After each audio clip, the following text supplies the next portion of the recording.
La vie est comme un vaste buffet. Comment bien choisir ce qui est bon pour nous? Pour quel résultat? C'est ce que nous allons voir tout de suite ensemble après ça. Alors bienvenue chers amis, nous voulons ce matin encore vous remercier pour votre fidélité, pour vos commentaires et pour les partages à vos amis. Alors j'espère que ce matin, derrière vos écrans, vous avez votre petit café, la parole de Dieu. La parole de Dieu, un petit cahier de notes également. Voilà. Nous allons voir ensemble comment faire les bons choix aujourd'hui. Ma sœur vient de rentrer de vacances, elle était en Écosse. Quelle idée d'aller en Écosse. Pardon. J'aime les Écossais. Elle m'a dit que c'est très beau pays, il y a des châteaux, il y a toutes sortes de choses, mais elle m'a dit qu'est-ce qu'on mange mal, qu'est-ce qu'on mange mal. Alors j'ai eu cette idée en préparant ce petit partage.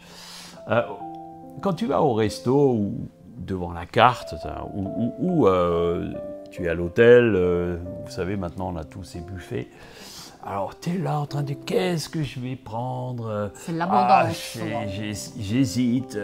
Et tous les desserts, si je prends trop de choses, je ne mangerai plus de desserts. Alors, t'en as, ils se réservent pour les desserts. Qu'est-ce que je vais prendre? Et en fait, la vie est comme une carte d'un restaurant ou comme un grand buffet. Et elle nous offre des tas de possibilités. Et oui. Et la question à se poser, c'est que choisir? Alors, judicieux ou non, nos choix passés déterminent à chaque instant le cours de notre vie, présent et futur. Alors, choisir est une liberté, mais elle incombe aussi une grande responsabilité et une responsabilité que l'on aimerait parfois ne pas avoir. Apprendre, c'est vrai. Et oui, alors pourquoi?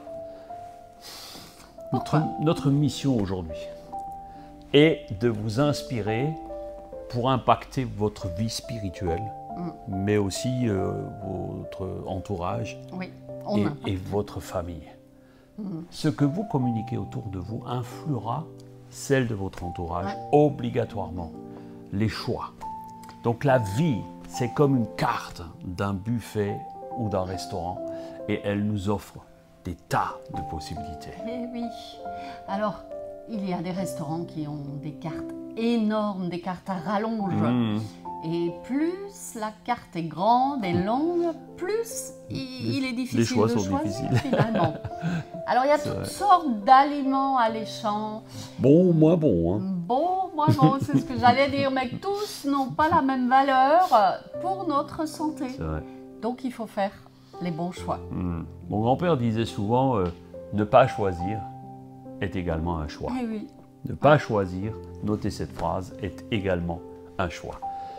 Mais l'inconvénient de cette solution, c'est quand je ne suis pas capable ou que j'hésite de choisir ce qui se passe. C'est que je subis souvent le choix des autres.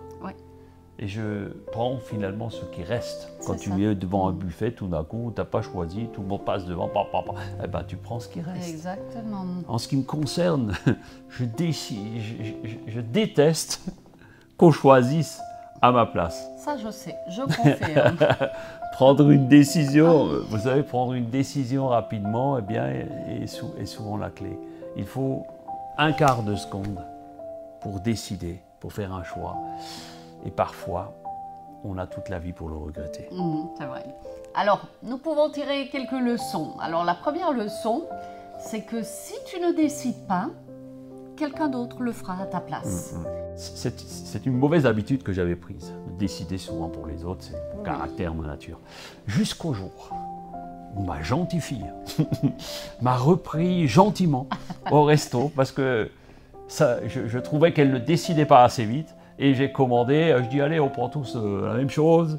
Puis ma gentille femme a dit oui mon chéri, on prend la même, mais je connais ses goûts. Donc en fait, à ce moment-là, elle m'a repris gentiment, ma fille, mais papa, et j'avais juste oublié qu'elle n'avait plus 5 ans, vous voyez. Et donc je me suis fait reprendre parce que j'avais choisi pour elle. Eh bien parfois, nous avons besoin de réaliser que nous avons besoin de faire des choix, pas forcément rapides, mais les bons choix. Alors, une deuxième leçon, c'est qu'effectivement, nous avons besoin de plus ou moins de temps pour choisir. On ne choisit pas tous à la même vitesse. C'est vrai, ouais. Donc, la preuve, certains ont besoin d'abord de toucher, de sentir, De regarder, d'essayer, de lécher les vitrines. Et d'autres comme moi décident vite. Ouais. Mais après, quand on décide trop vite, on peut le aussi regretter. Et je dois reconnaître cette vérité, à force de choisir, on finit forcément par se tromper, et je me suis trompé plusieurs fois. Ça nous arrivait à tous. En fait, nous avons été créés pour faire des choix. Depuis le Jardin d'Éden, Dieu nous a laissé ce libre choix, ce libre arbitre. Oui, exact. Mais d'abord, le Seigneur nous a choisis pour une raison que lui seul, il connaît, et qu'il veut nous faire découvrir tout au long de notre vie. Alors Mark Twain dira, les 2 jours les plus importants de votre vie sont le jour où vous êtes né et le jour où vous découvrirez pourquoi vous êtes né. C'est pourquoi Dieu vous a choisi. Dieu vous a choisi. Nous pouvons lire aussi dans l'Épître aux Thessaloniciens, la 2e épître, chapitre 2, verset 13, où l'apôtre Paul dira « Pour nous, frères bien-aimés du Seigneur, nous devons à votre sujet rendre continuellement grâce à Dieu, parce que Dieu vous a choisi dès le commencement pour le salut. » C'est ce que tu disais, on a été choisi. Cette pensée est complètement vitale pour chacun d'entre nous. Savoir que vous êtes choisi de Dieu vous donne de l'assurance, vous donne la paix, vous donne la joie, vous donne la capacité de vous sentir aimé. Mais dans tout cela, vous, toi qui es derrière l'écran, as-tu choisi Dieu? Alors c'est vrai que la 3e leçon que nous pouvons aussi en tirer, c'est que le libre arbitre, c'est le choix de Dieu. Choisir, c'est être libre. Et c'est ce que le Seigneur veut. Alors, dans toute la Bible, nous voyons des hommes qui ont été confrontés continuellement à des choix. D'ailleurs, on peut commencer par Jésus. Jésus a choisi les 12 apôtres. Ensuite, il y a aussi... Samuel, le prophète Samuel, qui, sur ordre de Dieu, a été chercher le premier roi d'Israël, consacré un jeune berger comme roi, c'était David. Nous avons également le choix d'un persécuteur qu'on a cité déjà, Saul de Tarse a été choisi.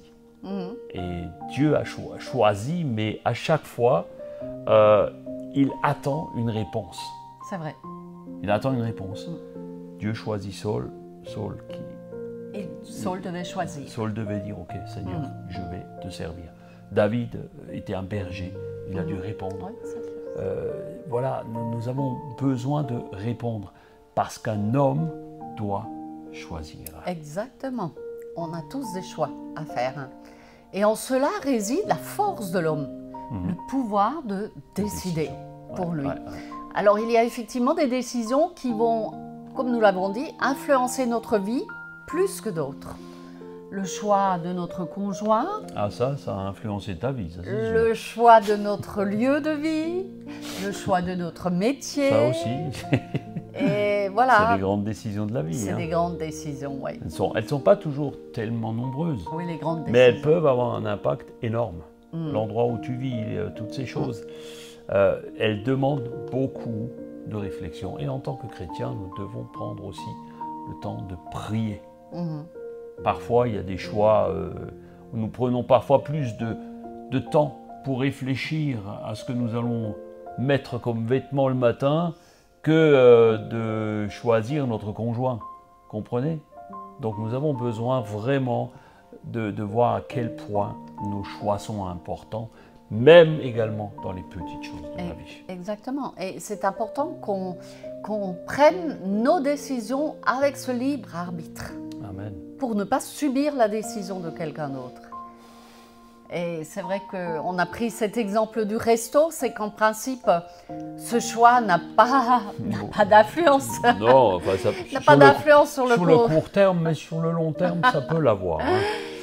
Mais, si vous allez souvent au resto, là, oui, dans ce cas-là, oui. la santé, le poids, donc ça peut avoir une influence. Comment appliquer ces valeurs dans notre vie spirituelle? Tu vas nous le dire. Ouais. Déjà, il y a un verset que tu vas lire Que je vais lire. dans 1 Corinthiens 1, 26. Où Paul dit « Considérez, frères, qui vous êtes, vous que Dieu a appelés. Il y a parmi vous, du point de vue humain, peu de sages, peu de puissants, peu de gens de noble origine. Au contraire, Dieu a choisi ce qui est folie aux yeux du monde pour couvrir de honte les sages. Et il a choisi ce qui est faiblesse aux yeux du monde pour couvrir de honte les forts. » Waouh! On va terminer sur cette pensée. Dans le monde spirituel, il y a des choix les plus évidents ne sont pas toujours les meilleurs. Dans notre vie, les choix les plus évidents ne sont pas toujours les meilleurs. Et il nous faut nous humilier devant Dieu pour accepter certaines conséquences aussi dans nos choix. Dans les grandes décisions, pesez bien tous les éléments, les enjeux pour votre vie, mais aussi pour votre entourage, les conséquences que cela va avoir. L'impact d'une décision peut être une bénédiction ou une catastrophe si le Seigneur n'est pas dans le coup. Exactement. Alors c'est vrai que pour les petites décisions, il vous faut peu de temps, mais ne laissez pas le temps aux autres de décider à votre place. Toute décision contribue à construire votre vie ou celle de ceux qui sont sous votre responsabilité. Alors priez à chaque fois que vous êtes confronté à des choix, petits ou grands. Priez, demandez l'influence du Seigneur, l'influence du Saint-Esprit sur votre vie. Parce que n'oubliez pas que ce que vous allez décider va influer sur la vie de ceux et celles qui sont dans votre entourage direct. Prions ensemble. Père, merci pour ce libre arbitre. Merci parce que tu es avec nous à chaque jour, parce que tu nous as rendus capables de prendre des décisions. Amen. Tu nous as donné une intelligence, tu nous as donné une logique. Chaque décision, nous voulons la placer sous ton regard. Nous ne voulons pas traîner les pieds lorsque nous devons décider parfois des décisions difficiles, parce qu'elles incombent notre vie, parce qu'elles nous engagent. Parfois, eh bien, nous aurions tendance à prendre des décisions sur les choses faciles. Mais nous voulons prendre la bonne décision. Nous prions ce matin ensemble pour vous tous, derrière les écrans. Nous voulons vous bénir et vous donner cette certitude que si vous écoutez la voix du Saint-Esprit, si vous entendez sa voix, Dieu va vous guider dans les choix les meilleurs. Et vous n'aurez pas à le subir ou le regretter derrière, parce que nous savons que son Saint-Esprit nous guide et que son plan est toujours parfait. Au nom de Jésus-Christ, nous avons prié. Amen. Alléluia. Alors, chers amis, la citation du jour, elle nous vient de Nelson Mandela, qui a dit « Les choix que vous faites doivent être portés par vos espoirs et non par vos peurs. » Waouh! Amen. Alors, on vous invite, mettez-nous un petit pouce bleu si cette vidéo vous a béni et n'oubliez pas de la partager à vos amis. Ça, c'est important. Ça, pour qu'ils soient bénis à leur tour. Pour qu'ils fassent les bons choix. Parce que peut-être, s'ils font un bon choix, vous en serez au bénéfice. Amen. On vous dit à la semaine prochaine sur cette chaîne. Amen. Passez une belle journée. Prenez soin de vous. Prenez soin de votre âme. Bye bye. Ciao, ciao.